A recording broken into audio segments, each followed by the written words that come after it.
No vídeo de hoje a gente vai falar de quadrinho espanhol bizarro, pouquíssimo conhecido e polêmico, e sua relação, se é que tem, na verdade não tem, com os filmes trash. Sim, existe um fio maluco entre esse quadrinho espanhol dos anos 40 e esses filmes trash que tiveram status de cult depois de muito tempo. Vamos falar sobre Roberto Alcázar e Pedrinho, uma série que começou a ser publicada ali no período franquista da Espanha e que fez um sucesso estrondoso e inacabar só no final dos anos 70. Sem mais delongas, bora pro vídeo, hein? Então vamos começar a falar mais ou menos, um pouco assim do panorama histórico, né? O que aconteceu e falar um pouco da obra, né? Roberto Alcázar e Pedrinho, ou Roberto Alcázar el Intrépido Aventureiro Espanhol, foi uma série criada em 1940 por duas pessoas, né? Um deles responsável pela editora que vai publicar a obra, o Juan Batista Puerto, e desenhado pelo Eduardo Vagnol. O Eduardo Vagnol foi um dos principais artistas de quadrinhos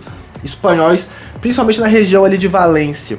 Vale mencionar que na Espanha tem ali uma certa rivalidade entre Barcelona e Valência, por conta de línguas e culturas, né? Eu acho que tem um rolê basco com catalão e coisa do tipo. Tanto que durante o período de quadrinhos da Espanha, cada uma dessas regiões tiveram seu estilo próprio, né? Tem a Bruguera, que era uma editora de Barcelona, que tinha um estilo, e tinha Valência, com essa editora que publicou a história do Roberto Alcázar, né? A Valenciana, que tinha a Escola Valenciana de Artes em Quadrinhos. Vamos falar tudo isso no vídeo, mas vamos lá. Foca, Matheus, foca. E vamos falar de Roberto Alcázar e Pedrinho. E ela é considerada a HQ mais longeva da Espanha. Ela começa nos anos 40, vai terminar em 1976 e totaliza mais de 1.200 edições. 1.200 capítulos, 1.200 volumes, 1.200 historinhas desse personagem, repleto de polêmicas e elementos o tanto quanto assim que puxam se era franquista ou não era. Vamos falar disso tudo no vídeo. Foram 1.219 edições normais e 88 edições especiais publicadas no semanário chamado Jaimito, que foi publicado ali de 68 e 71. Antes disso, é importante dizer que durante todo esse período, esses vários anos de publicação, a história, né, o gibi, foi dividido em 4 períodos, em 4 fases. Claro, nesse meio tempo, vários autores morreram e largaram a obra e ela foi continuada por outros. Então a primeira série da história, entre os anos de 1940 e 1945, é mais ou menos o clássico do Roberto Alcázar. Então eram tramas que remetiam aos folhetins, que eram um tipo de publicações muito populares na época, e os desenhos eram de qualidade duvidosa. O Eduardo Vagnol, né, o Eduardo Pastor, ele tinha um estilo um tanto quanto feio, podemos dizer assim, parecido com aquele cara americano que eu esqueci o nome, que desenhava os personagens deformados e acabou tendo um status cult ali, né? Era espacial, os caras com a cabecinha pequenininha, o corpo gigante, né? A segunda fase do Roberto Alcázar se concentra entre 46 e 65. O Pedro Quesada, ele assume os roteiros, né? O Juan Bautista Puerto morre e o Pedro Quesada assume os roteiros, e aí começa a ter mais carga textual e os vilões começam a ficar mais marcantes. E muita violência. O gibi tinha muita violência. Começa aqui na segunda fase das publicações do personagem que eu faço o link, né, o fiozinho que liga o Roberto Alcázar com os filmes trash, os filmes B, etc e tal. A terceira fase começa a partir de 65, então as histórias começam a ser fechadas, então não era algo episódico ou que você tinha que ler várias edições para chegar no final, é que as histórias tinham início, meio e fim nelas mesmas. E por ter bastante influência do cinema, então as histórias eram ainda mais pensadas em se fechar como se fosse uma espécie de filme, basicamente. E as histórias da terceira fase eram mais fantasiosas, vale mencionar isso. Assim como tinha o rolê da trama fechada e da influência do cinema, as histórias eram mais fantasiosas e tinham um teor meio maluco. Foi a influência cinematográfica em cima dessas produções. E a terceira fase do Roberto Alcázar dura apenas esse ano, 65. E a quarta começa de 65 até o encerramento da série em 76. Então mais desenhos se juntos, inclusive o filho do Eduardo Pastor, né, o Vicente Vagnol e o Eduardo Pastor Ibarra, assumem os títulos do pai, que continuou fazendo, mas com uma periodicidade menor, já estava velho aí, né? E os filhos dele assumem a série e as tramas ficam menos fantasiosas. E aí, pela série ter uma estética um tanto quanto naif, podemos dizer assim, né, eu faço a relação com o cinema trash, que estava começando ali nos anos 60, né, os filmes B, depois de um tempo tinha os filmes Z e coisa do tipo. Mas vamos então entrar aqui naquela coisa que eu gosto de falar. E atenção, se liga aí que é a hora da revisão. Do aspecto histórico da parada, vamos falar sobre os autores que criaram a série, né? Vamos falar aí do Juan Batista Puerto e do Eduardo Vagnó. O Juan Batista Puerto é um cara um tanto quanto misterioso, porque não tem muita foto dele, nem nada do tipo. Ele era editor, escritor. Em 1932 ele abre uma editora chamada Editora La Valenciana, que hoje em dia é só Editorial Valenciana. E essa editora ficou marcada como uma das mais importantes, influentes editoras de quadrinhos da Espanha. Os primeiros quadrinhos, né? Tinha o rolê de Barcelona e Valência e tudo mais. Mas uma das editoras que mais publicaram quadrinhos e que tinha uma maior importância dentro da Espanha era essa editora do Juan Batista. E ela começa com publicações de folhetins novelísticos. Então a primeira fase do Roberto Alcázar era usando essa estética, usando essa forma narrativa do folhetim. E também livretos, né, de teatro, livros de teatro eram comum da editora valenciana publicar também em solo espanhol. Vale mencionar que nos anos 40 a editora fecha por conta da Guerra Civil e vai abrir depois de um tempo já focado em publicação, ao contrário dos folhetins novelísticos e coisa do tipo. A editora começa a focar em publicações para crianças. Então, histórias com teor infantil era publicado pela editora, assim como figurinhas, essas figurinhas que a gente tá careca de ver aí na banca por conta da Panini, álbum e tudo mais. Essa editora valenciana fazia as impressões de figurinhas e vendia.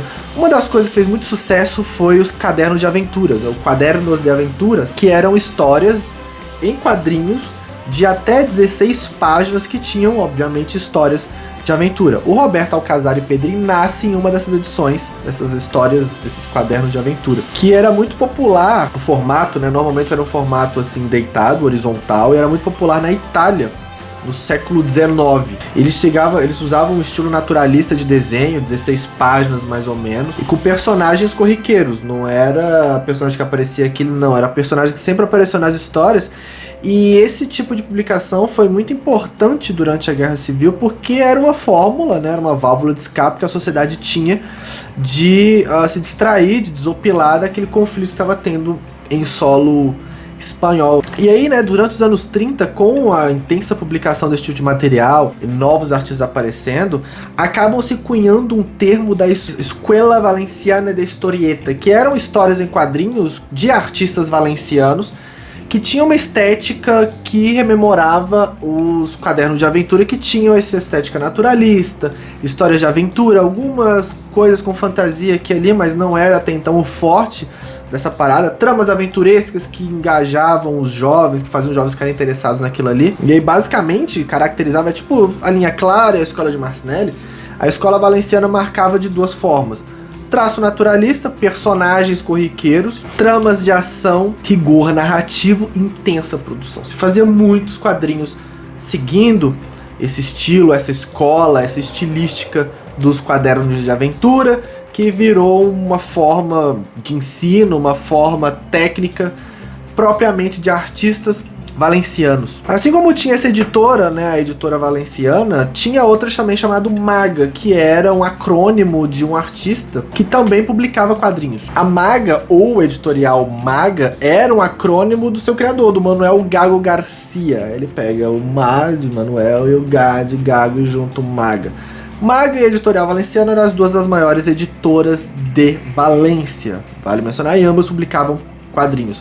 O Guerreiro de Antifaz era publicado pela Maga. E aí Barcelona e Valência, né, a maior editora de Barcelona, a Bruguera, ela também tentou fazer o seu Roberto Alcázar, mas que não fez sucesso.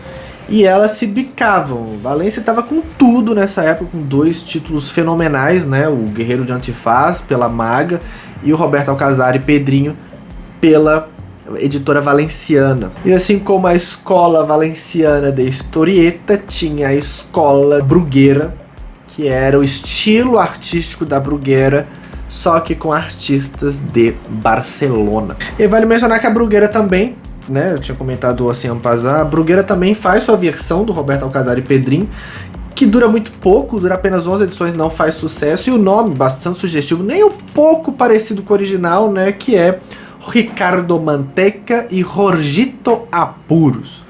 Pois é, a Bruguera faz o teu quadrinho para competir com o Roberto Alcazar, só que o da Bruguera era seguindo a estética da Escola Bruguera de Historietas. Que eu não vou falar muito nesse vídeo, fica para outro vídeo, mas deixo aí a curiosidade para vocês. E agora vamos falar do desenhista, Eduardo Vagnió Pastor, um cara que era muito recluso. Ele era tipo um Steve Ditko, assim, da Espanha no que diz respeito a artistas de quadrinho. Ele não aparece em público, não se tem muita foto dele. A foto mais recente que vai ter dele foi num momento que teve um prêmio, ele ganhou uma homenagem, ele foi receber o prêmio e tem uma foto dele velhinho lá recebendo o prêmio. E ele nasceu em 1911 e é formado na Escola de Artes, né, na Real Academia de Belas Artes de Valência. Ele começa a trabalhar desenhando folhetins, desenhando historietas novelísticas e coisa do tipo pra Valenciana. E aí, com o fim da Guerra Civil, ele se junta com Juan Puerto, né, com Juan Bautista Puerto, e lançam a Roberto Alcazar e Pedrinho. Com o Juan Batista, que era escritor, editor e dono da editora, ele escrevia os roteiros e o Vagnió, ele desenhava com aquele seu traço que para dentro do quadrinho não era lá dos melhores traços do mundo. E acabou se tornando um sucesso tremendo e virou o principal título da editora. E em 91 ele aceita receber o título, né, feito pelo Salão Internacional de Quadrinhos de Barcelona. Nos anos 50, mais ou menos ali na segunda fase, né, da obra do Roberto Alcazar e Pedrinho, os filhos dele começam a ajudá-lo como seus assistentes. Mais pra frente, pra lá, meados da década de 60, os filhos já desenham mesmo, enquanto o pai, né, o Eduardo Pastor, o Eduardo Vagnió Pastor, que seja o jeito que vocês chamem ele, fica mais na parte de assistência e uns desenhos aqui e ali que os filhos ajudavam a fazer o resto e coisa do tipo. Beleza, eu contei sobre quem criou o Roberto Alcazar, as fases do Roberto Alcazar, mas não falei o que é Roberto Alcazar e Pedrinho, ou Roberto Alcazar, o intrépido aventureiro espanhol. Não falei sobre ele e não falei o que se passa, o que é a sinopse desse gibi. Eu não falei, mas a gente vai falar agora. Tarda, mas não falha. Vale mencionar que o Roberto Alcazar, o personagem, a história, surge num período da Espanha um tanto quanto delicado.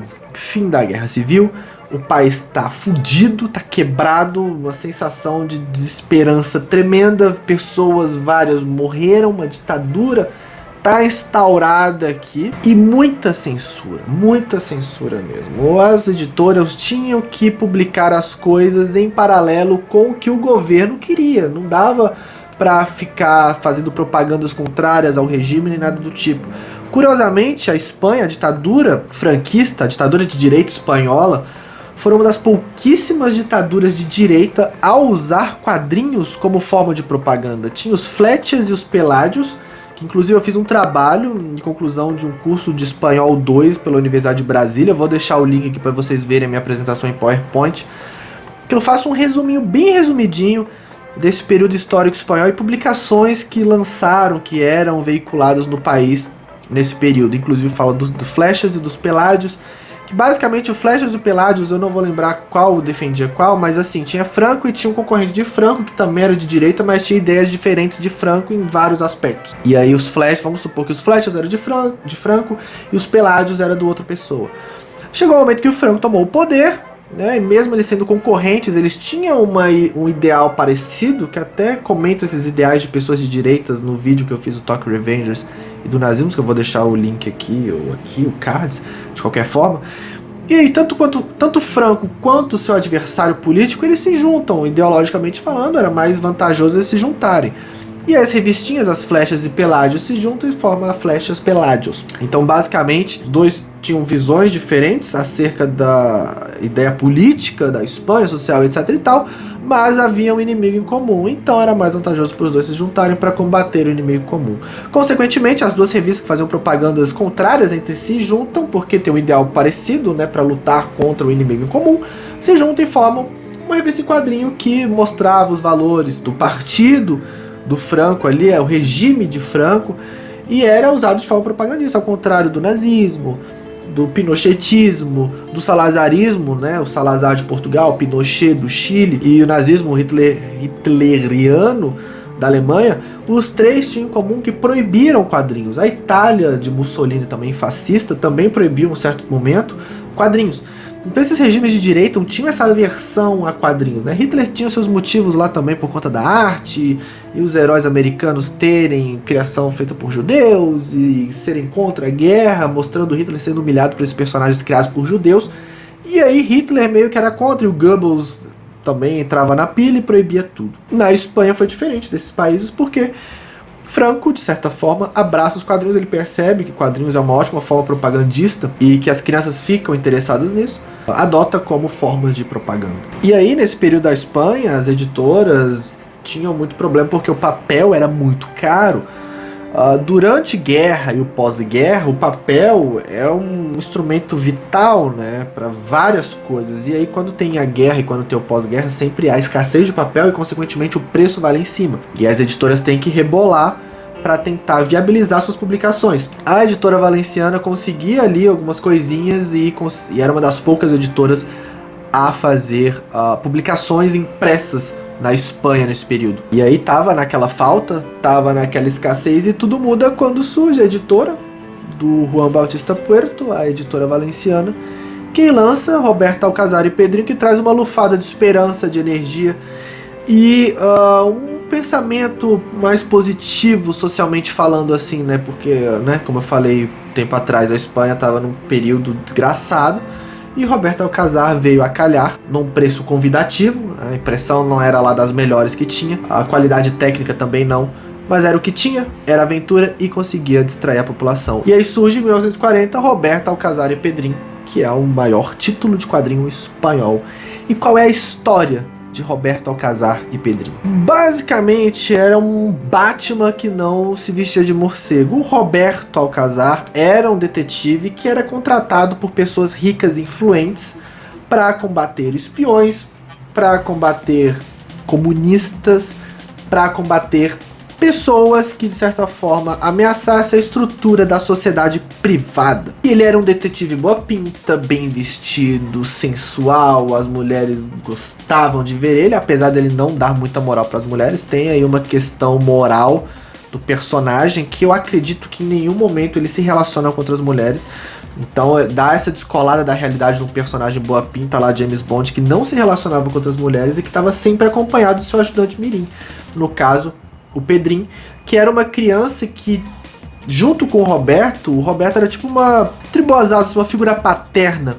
Os valores sociais, masculinos, políticos e tudo mais, a criança acabava absorvendo do convívio do Roberto, que era um cara extremamente violento, um tanto quanto machista, né, até sádico, a gente pode dizer assim. Tem episódios, tem histórias que há uma violência muito injustificada em cima dos inimigos, né? E o molequinho lá aprendendo. E nada momento o molequinho pega porrete e começa a bater nos inimigos também de forma um tanto quanto escrota.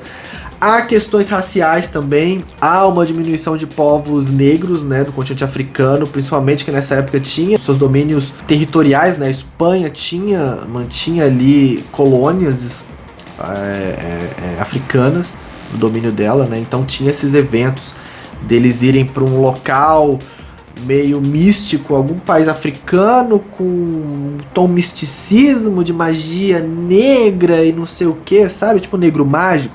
Tinha eventos assim nas histórias do Roberto Alcazar. E as histórias tinham essa pegada ideológica do novo homem espanhol, do homem espanhol nascido do pós-guerra, o homem espanhol nascido posteriormente à Guerra Civil. Então sempre tinha esses valores ufanistas, podemos dizer assim, com uma mentalidade muito pró-guerra e domínio sobre outras culturas. Era comum de ter histórias desse jeito. E assim, basicamente era uma história bastante capitalista, porque as aventuras se davam porque o Roberto era contratado, seja por lá quem, para que protegesse a propriedade privada, protegesse sua casa, sua fábrica contra a espionagem industrial. Então os inimigos basicamente são tipo chineses, né, que tava tendo ali sua ascensão social acontecendo, russos ou soviéticos. Então tinha esses casos assim bem escrotos, podemos dizer. E aí mostrava ele dando porrada em comunistas, em espiões de outros países, dentro de uma lógica extremamente escrota, né, racista, capacitista, colonialista. E a criança aprendia, apesar de que o Roberto Alcazar era o cara que resolvia as coisas tudo no punho e na violência. E em certos episódios a criança se questiona se isso é o certo ou não, mas vê que no final das contas deu certo. O Roberto Alcazar salvou o dia e meio que ela aprendia que aqueles valores eram os corretos.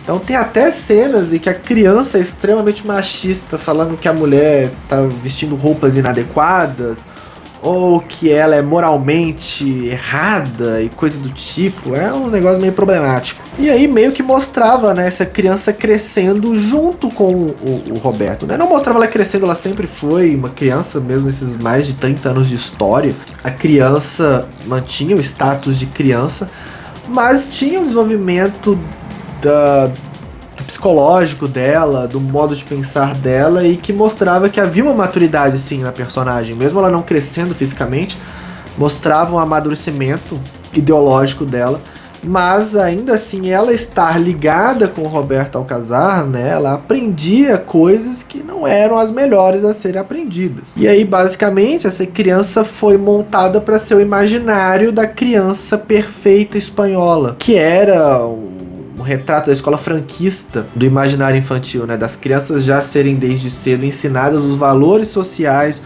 os valores políticos de uma sociedade de direita e de uma sociedade fascista, podemos dizer assim, da sociedade espanhola no período do regime de Franco. E aí, né, era uma criança menos violenta e simpática, mas que era ensinada direto e indiretamente valores não muito adequados para uma criança. Só que fazendo, né, um papel aqui de advogado do diabo, essa época era problemática em todos os campos da cultura, do cinema, dos quadrinhos, porque era um discurso aceito e bastante veiculado na época, principalmente quando ia se lidar com chineses e soviéticos, né? Então sempre tinha uma violência exacerbada, né? E também pega um pouco da literatura pulp ali no meio, e muito dessa violência era justificada pelo dicotomismo padrão dessas publicações, né? O pulp tinha muito disso, e os quadrinhos americanos quando começam também tinha muito disso, que é o seguinte: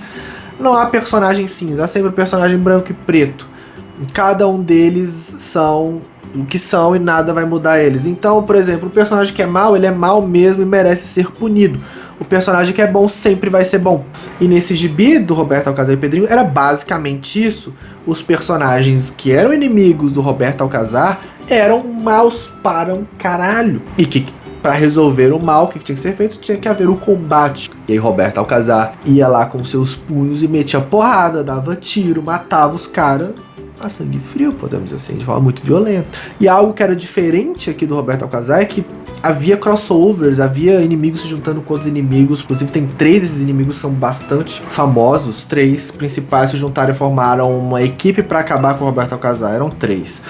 O hipnotizador Svintus, el hombre diabólico, um cientista chamado Graham e outro era o príncipe oriental Shershing. Eles se juntam e formam o trio maldito, que vão ter sagas enormes, bastante longas, para mostrar o Roberto lidando com essas pessoas. E era algo diferente que tinha, porque tinha essa união de inimigos que faziam histórias ficarem sequenciais e longas por conta disso. Que é meio o que acontece com as histórias na segunda fase do personagem, né? Que são mais textos, são mais vilões e a parada se torna mais episódica e não coisa fechadinha. E aí, voltando pro lance da violência, muitos pesquisadores dizem que o quadrinho é franquista, porque o Roberto Alcazar, o nome Alcazar remete a um combatente nacionalista de anos atrás da Espanha, outros dizem que não, e é um cabo de guerra danado. Basicamente, o gibi era publicado num período que tinha esse regime, então eles tinham que fazer histórias que o regime aceitasse para continuar a veiculação da obra em solo espanhol. E aí, que era na época, infelizmente era comum essas coisas machistas e racistas e colonialistas, a história acabou indo por esses caminhos. fazendo um pouco aqui o advogado do diabo, mas assim, o gibi é problemático. Mas ele não é problemático por ser defensor do regime franquista. Tanto que o Eduardo Vagnol era contra, né? Ele era contrário aos ideais de Franco.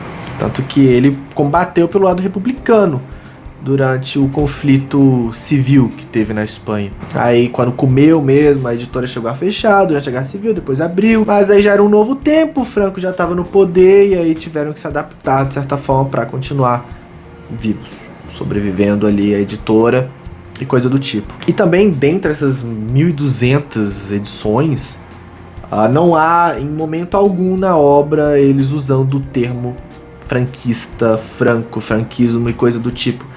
E também é algo curioso e problemático também, todas as histórias que aconteciam do Roberto Alcázar e Pedrinho eram fora do território espanhol.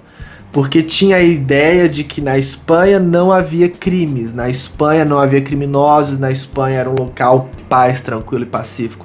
Então todas as histórias que tem o Roberto Alcázar ali em, sei lá, países diferentes ou sociedades tribais, místicas, desconhecidas e exóticas, nada acontecia na Espanha. O contrato do Roberto Alcázar acontecia na Espanha, né? O cara que contratava o serviço dele estava na Espanha e precisava lidar com um inimigo que estava fora da Espanha. Por exemplo, espiões eram pessoas de outros locais e não da Espanha. Os Vintos mesmo, o nome dele não é um nome nada espanhol.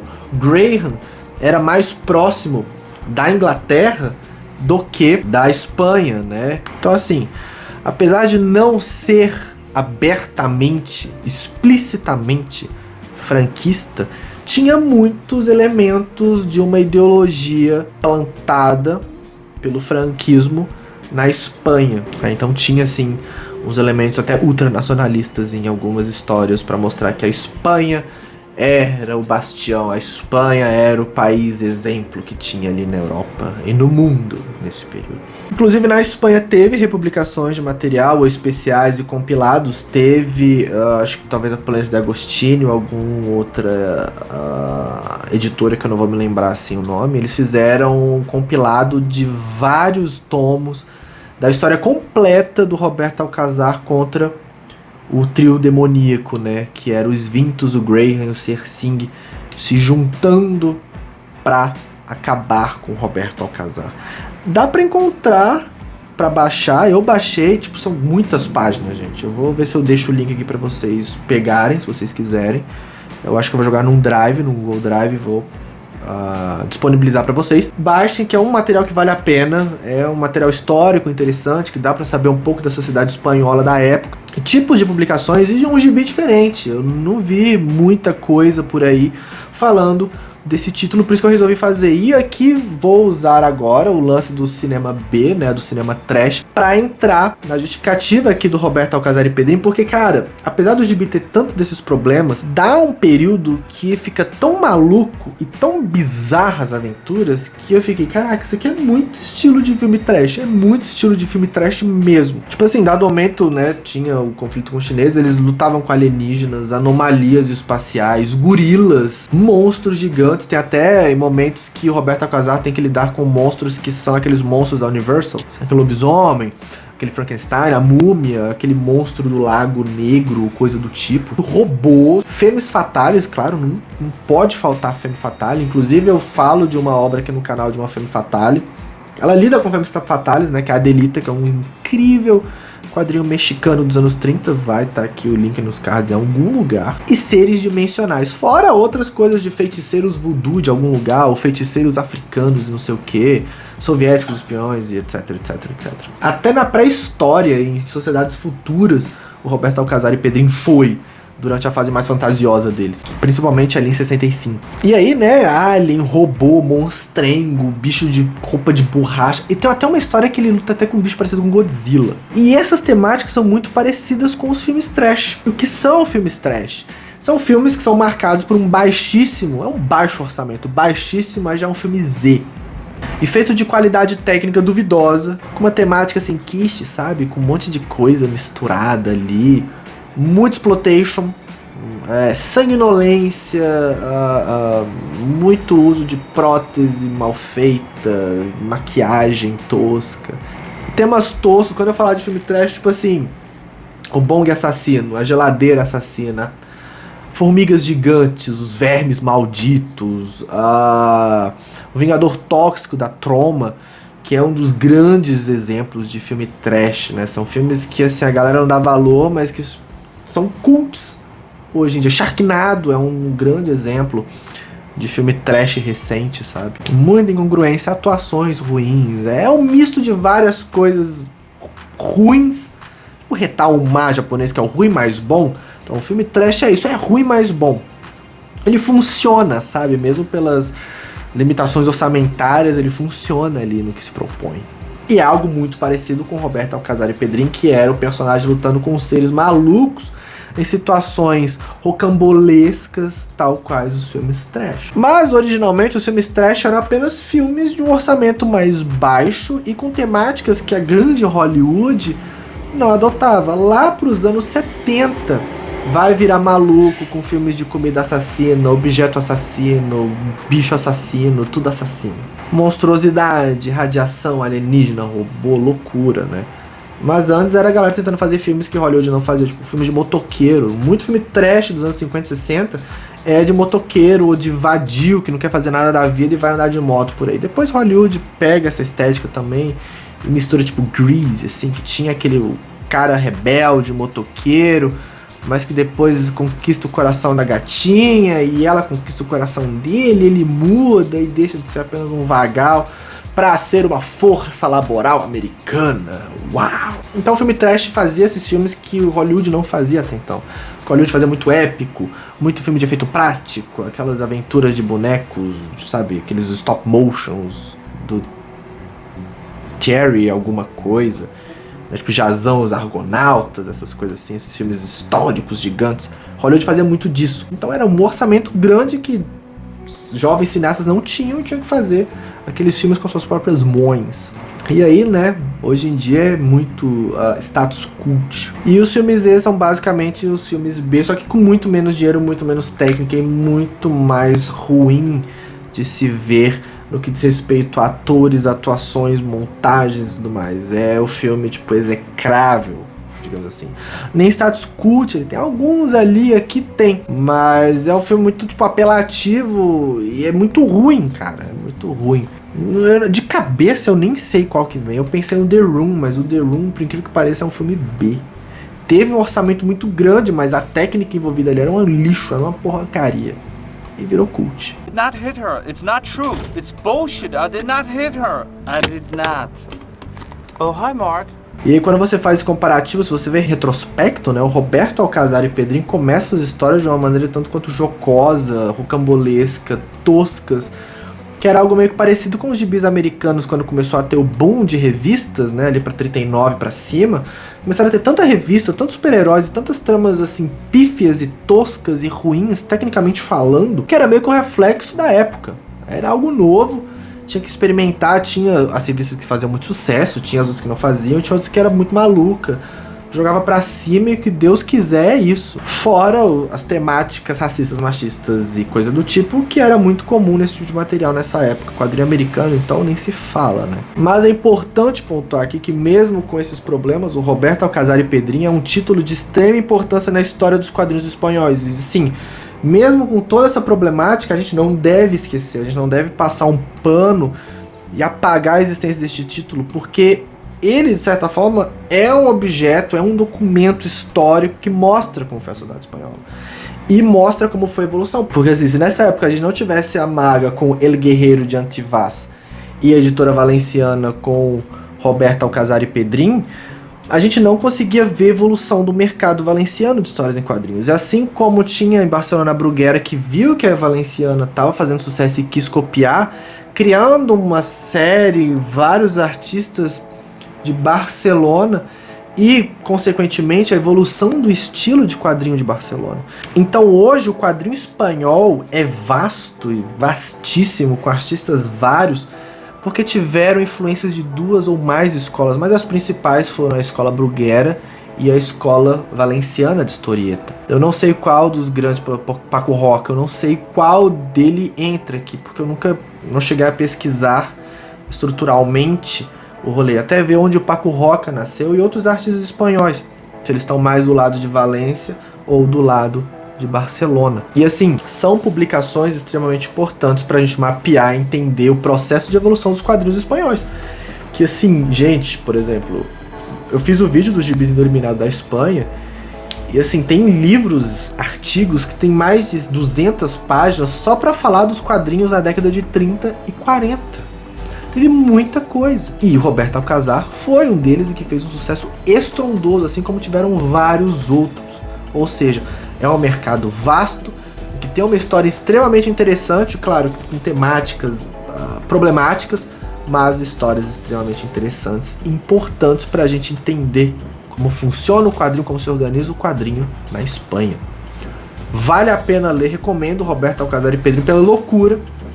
É um nóia atrás de nóia, tem muito gorila dando tiro nos outros, é um negócio incrível, né? Nos Estados Unidos teve nos anos 70 a explosão dos gorilas na capa, mas antes disso aqui na Espanha já tinha pessoas que viraram gorilas e queriam se vingar da humanidade por sabe-se lá qual razão, né? Vale a pena ler, vão atrás, dá pra achar fácil na internet, porque é um material bem legal, e você acha por aí até em domínio público algumas coisas. Não acha não, mas tem pra baixar. Mas tem pra baixar aí PDF de relativa facilidade. Estamos conversados? Então, ó, um beijo pra vocês, obrigado pela presença, espero que tenham gostado.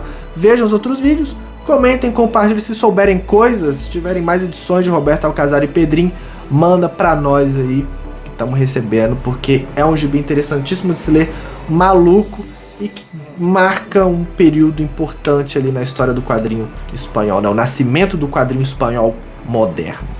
É isso, estamos conversados. Até o próximo vídeo e até mais.